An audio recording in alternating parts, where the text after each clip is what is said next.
Hello and welcome once again to my channel, Latveria Library, where I talk about anything and everything comic book related. Now, me and some friends the other day were talking about comics, and the MCU as we usually do, and we got to talking about Secret Invasion. And what if they introduced Norman Osborn in that series? And from there we get a Hammer comeback, and the Dark Reign storyline. That would also set up the Armory War since Justin Hammer's supposed to come back. Well, then we got to talking about the Dark Reign tie-ins from the comics. And I told him my favorite one was always Matt Fraction's Invincible Iron Man, World's Most Wanted. None of them had ever read it. Well, that inspired me. That night I went home and started reading through the whole story. I want to get more eyes on it, bring more attention to it, because it really is such a fun story, and Matt Fraction is such a great writer. Not only do I highly recommend this story I'm about to talk about, but also his Hawkeye run. It's so good. Maybe I'll make a video on it as well someday. But anyways, before we get started, don't forget to like and subscribe if you enjoy the video. And well, let's begin. Since the superhero Civil War, Tony Stark has been having a little bit of bad luck, to say the least. First, one of his best friends was assassinated. Then, half the world is calling him a fascist because of the Superhuman Registration Act. And then, to make things worse, Ezekiel Stane has blown up multiple Stark buildings all over the world, killing thousands of people, and using Stark tech to do it. So it really isn't that surprising he didn't notice when the Skrull invaded Earth and infiltrated all Stark tech. But he was blamed for it, and stripped of his roles as leader of the Avengers and director of S.H.I.E.L.D., while Norman Osborn was praised as the hero for saving the world. He is then placed in charge of S.H.I.E.L.D. and replaces it with Hammer, so he can use them to hunt down and arrest the superhero community, putting his own team of Avengers in charge of the hunts. All of Tony's worst nightmares have come true except for one. Tony tries his best to help where he can, cleaning up the wreckage and rebuilding after the Skrull invasion. But it was very hard to control his suit without Extremis. It's not like anybody wanted his help anyway. In normal people's eyes, he was the man that caused all of this to begin with. But it was his last day with S.H.I.E.L.D. anyway. He had to go meet with Osborn. Norman wanted to know one last thing before Tony left: how to access the database of the Superhuman Registration Act. But Tony wouldn't tell him. It wasn't Osborn's personal playground. He needed probable cause and a warrant. Plus, Tony knew why he wanted it. Hundreds of his enemies' secret identities were on it. As Tony was leaving, he ran into Maria Hill. She was seen as a liability and was surprised it took Hammer this long to fire her. Tony had a plan, so he tells her to get in the car and they leave together. They meet up with Pepper Potts, and Stark tells him that he infected every Hammer computer with a virus, and it would be triggered once Norman tries to access a phony database, as a going away present. Also that there is only one copy of the Superhuman Registration database, and it needs to be destroyed. He then explains how the Extremis process hacked his biological system. It gave him the ability to use 72% of his brain capacity at all times. And not only does he have the database memorized, but he has all the information on Extremis, Repulsor Tech, every file that Stark Industries ever digitized, which means if Osborn gets his hands on Tony, he would have everything he needed to create his own armor for an army. There is only one way of preventing that. The repulsor-powered terminal stations allow him to access his brain directly. He can treat it like an external drive, much like a computer might have. So he is going to upload a program to his brain that will wipe his mind. But by doing this, he will eventually forget how to blink and breathe. He would be brain dead. But he also has a plan, and it will take all three of them to accomplish it. Tony first hands Stark Industries over to Pepper Potts, so she can shut it down. He tells her she can reverse it if she wants to, but he advises against it.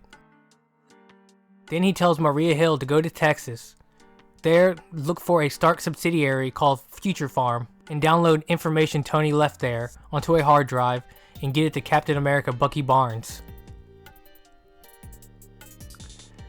Now they all have their jobs to do, but Tony wouldn't tell them anything about what he will be doing next, because if they happen to get caught, they wouldn't have to lie to Osborn. Speaking of Norman, he has called a press conference and announces that Hammer has reason to believe Stark and Hill knew about the invasion in advance and even tried to negotiate for Earth's safety. He wants to bring them in for questioning and is making them top priority. Tony, Maria, and Pepper head out. Tony needs to head to the Iron Man workstations he has hidden all over the world. At each one, he will use the repulsor tech in the suits to delete another part of his memory. Then afterwards blow up the station so Osborn cannot get his hands on any more Stark tech. His first stop is his station under the Atlantic. Meanwhile, Pepper is at Stark Industries, frustrated because she doesn't know what Tony wants her to do, when she stumbles upon a hidden room, and inside was an iron suit made for her. He wanted her to protect the city while he was gone. We then cut to Osborn, and he has issued a warrant for Tony's arrest. He has sent Hammer agents all over the country to seize all Stark's assets that may be used to aid him in his flight. Also, they're working with Interpol to assist in the raids overseas. Cut back to Tony, and he has almost arrived to his first location when James Rhodes' war machine appears behind him and tries to convince him to turn himself in so they won't kill him. Tony tells him no, because there is no way to make it out of custody alive, and that they will know that he was there and think that Rhodes was helping him. So they stage a fight. They make it look good. Rhodes' suit was far superior to Tony's. He's able to take him out with ease, leaving Tony to sink to the bottom of the ocean, just where he needed to be. But their scuff had caught the attention of Osborn. He knows which way he's headed, and asked Namor to take care of him. Obviously, Namor had no problem with this. Like I said before, not too many people are happy with Tony at the moment. Stark arrives at the underwater station and hooks his brain up to the repulsor tech while he works to repurpose one of his older suits because he's losing his intelligence. When he hears something that sounds like thunder, but it wasn't thunder. Suddenly Namor busts through, bringing gallons of water with him.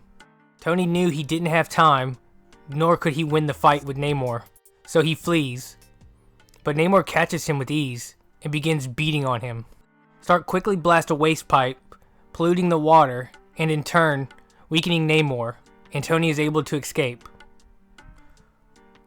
While all this is going on, Maria Hill has arrived at Future Farm. She sneaks in with ease, but what she finds, she was not expecting. The controller had multiple missing people hooked up to him. She looks for the power source of the controller's machine, but he suddenly wakes and sends all his zombie-like victims to retrieve her. They bring her to the controller, and he hooks her up to the device, leaving her to the same fate as the others. We then cut to Pepper Potts. She has finished her iron suit training, and has been saving people from natural disasters all over the country, since her suit doesn't have any weapons capabilities, which is how she prefers it. She then catches the attention of Norman Osborn, and wanting to know more about what her suit can do, he has Hammer shoot down a passenger plane near her location. Pepper is able to catch the plane and guides it to safety, but the minute she lands, Hammer is there waiting to arrest her. Cut back to Tony, and he is in France, looking for parts to downgrade his iron suits. The more memory he loses, the harder it is to fly them. But Osborn has sent spies and assassins, led by the Hood and Madame Mask, Tony's ex-girlfriend, to bring him Stark's head. One of the spies spots him and phones it in. Shockwave's the first one to get there, but Tony's able to take him out with a shock device attached to his hand. He's quickly able to make it to the second location and delete another piece of his mind, but this time it was excruciating. He passes out from the pain. Norman then sends Madame Mask to fetch Tony. He figured because of their history that she would not fail him, We then cut to Maria Hill. She has been fighting back, trying to resist the controller's device. When she finally breaks free, the controller lunges for her, but she's able to evade, then grabs a cord hanging from the ceiling and swings over the zombie victims, unplugging the controller's device in the process, waking up all his victims. Luckily, that bought her enough time to find a terminal and upload the information she needed onto the jump drive. Now she needs to find Captain America and heads to the one person that may know where he is. Meanwhile, Pepper Potts is being interrogated by Norman, even though he doesn't call it that, and says she isn't under arrest. He's asking her the obvious questions: where's Tony Stark? But all she knows is that he put her in charge of his company, and she begged him to turn himself in. He then tells her if she uses the Iron Rescue Suit or interferes with any law enforcement or rescue efforts, she will be detained. We cut back to Tony. He finally wakes up and heads to the next station in Russia, but he gets the attention of the Russian military and is shot down. He's found by Crimson Dynamo, but Stark's suit is far too damaged to fly, so Crimson lets him borrow his to take him the rest of the way. But little did he know, Pepper was headed towards him. She was able to pinpoint his location by using Jarvis to locate any repulsor tech activity. And 9 hours later, she found him. But he's lost so much of his mind, he didn't recognize the suit he built for Pepper, and shoots at her, thinking it was Hammer. But she's able to tackle him and pin him to the ground long enough for her to remove her helmet, to show him that it was her. While that's going on, Maria Hill has arrived at Black Widow's apartment, but Natasha doesn't trust her. She heard Maria had gone crazy, blown up some factory in Texas. Maria begs her, tells her it's very important that she finds Captain America. Natasha says that she needed mental help and dives off the building. Maria is almost as good as Natasha, so she's able to catch up and tackle her, and they both fall, hitting the top of a van. Natasha gets up and takes off, and Maria is caught by Hammer. But Black Widow saw how important that bag was to Hill, so she saves her, and they both head back to her apartment. Meanwhile, Madame Mask has caught up to Tony and Pepper. She sneaks up on Pepper, knocks her out, and ties her up, while Tony was outside chopping wood. She then tells Tony she's going to torture Pepper until her death and make him watch. Also, Osborn has been calling and calling her, but she doesn't answer. Madame Mask will figure out something to tell Osborn. Maybe she killed them both by mistake while they were trying to escape. Anyway, she doesn't care. She just wants her ex Stark to suffer.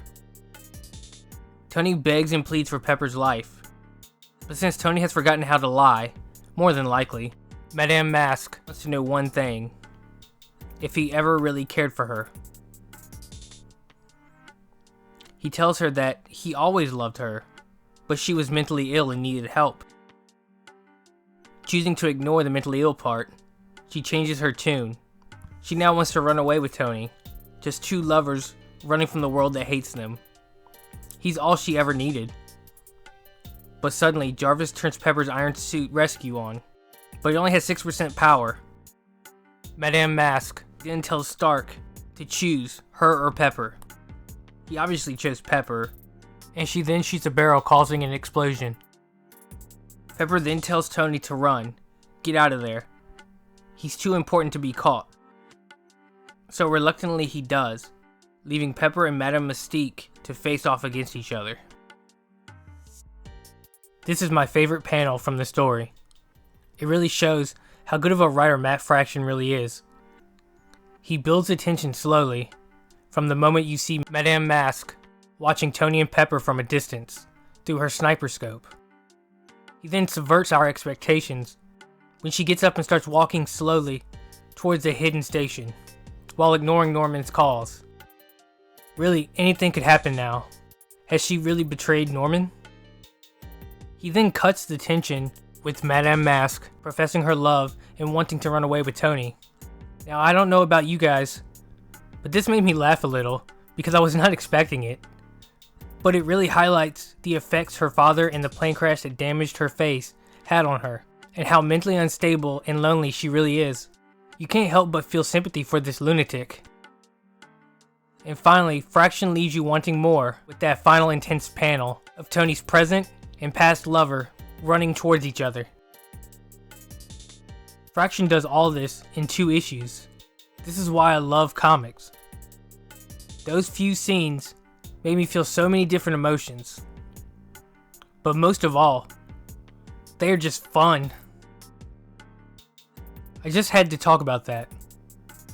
Now we cut back to Maria Hill. She has been struggling with what the controller did to her. She can't get him out of her head. She sees him every time she closes her eyes. But they don't have time to let Maria's mind heal. Natasha wants to set up the rendezvous with Captain America anyway. But she's also curious. She wants to know what's on it. So that night, she sneaks out to meet with a hacker, hoping he would be able to see what's on the drive. But unfortunately, he didn't have the right tools to break into it. So she heads back home, and the next night, her and Hill head to the rendezvous point. But the hacker sold them out to Osborn, and they are captured by Hammer. Meanwhile, back in Russia, Tony has found another iron suit and is now on his way to Afghanistan. He's almost arrived at his location when he is shot down by a missile. His suit was far too damaged to fly, so he walks the rest of the way to the place where it all began, where he became Iron Man.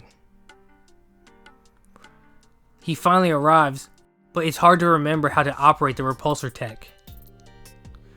While trying to remember, he's grazed in the neck by a bullet. It was 2 child soldiers. They tell him they want him to build them a suit. Tony puts the gun to his chin and says no. Now, kill me or get the hell out of here. The kids were shaking. Stark took this opportunity to grab the gun and disassemble it in a second. It's good that he hasn't forgotten everything yet. He finishes what he has to do, then suits up, in the very first suit he has ever made, and heads towards Dubai. But little did he know, Osborn is headed in his direction, alone, in his Iron Patriot armor. We cut back again to Maria and Natasha, and they are locked in a cell at a former S.H.I.E.L.D. building when they are saved by Madame Mask. But it wasn't Madame Mask, it was Pepper. She had won the fight in Russia, locking Mask in her iron suit while she posed as her. She told Norman she had killed Potts, and they sent a transport to pick her up. While saving Natasha and Maria, she had Jarvis plant a virus in all the suits that Osborn had in his possession, rendering them unusable. But Miss Hand, Norman's right-hand lady, had figured out Pepper's plan, mainly because Madame Mask woke up. She locks down the facility and authorized to terminate on sight. The girls then split up. Pepper Potts meets up with Jarvis, and together they escape. Jarvis also notified every news outlet all over the world that Norman Osborn is in Dubai trying to kill Tony Stark, while Natasha and Hill head downstairs to retrieve the drive. But when they get there, they had Hammer soldiers waiting for them, but most were ex-S.H.I.E.L.D. agents, so Maria was able to convince them to let them pass. They retrieved the drive easier than expected and escaped. Finally, the conclusion of the story. After some mishaps, Osborn catches up to Tony. Since he doesn't have radar in that old suit, Osborn is able to sneak up on him. He blasts Tony from behind, then starts wailing on him. Stark didn't stand a chance. Norman's suit is far superior to his, and eventually Tony stopped trying to fight back. But news cameras arrive just in time to see Osborn pounding on Tony, and Tony not fighting back. He sees the helicopters and smiles, because he knows he's beaten Osborn. The fight was broadcast all over the world. Osborn finally sees the cameras and stops. He then takes Tony into custody, but Tony was in a vegetative state. There is nothing left of his mind to be salvaged. So Norman decides to pull the plug that's keeping Tony alive, but is told by a doctor he isn't allowed because Tony had transferred his power of attorney to his personal physician. Only he could make that decision.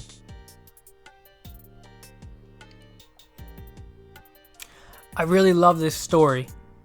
We see Tony actually slowly losing his superpowers, the only thing he has left.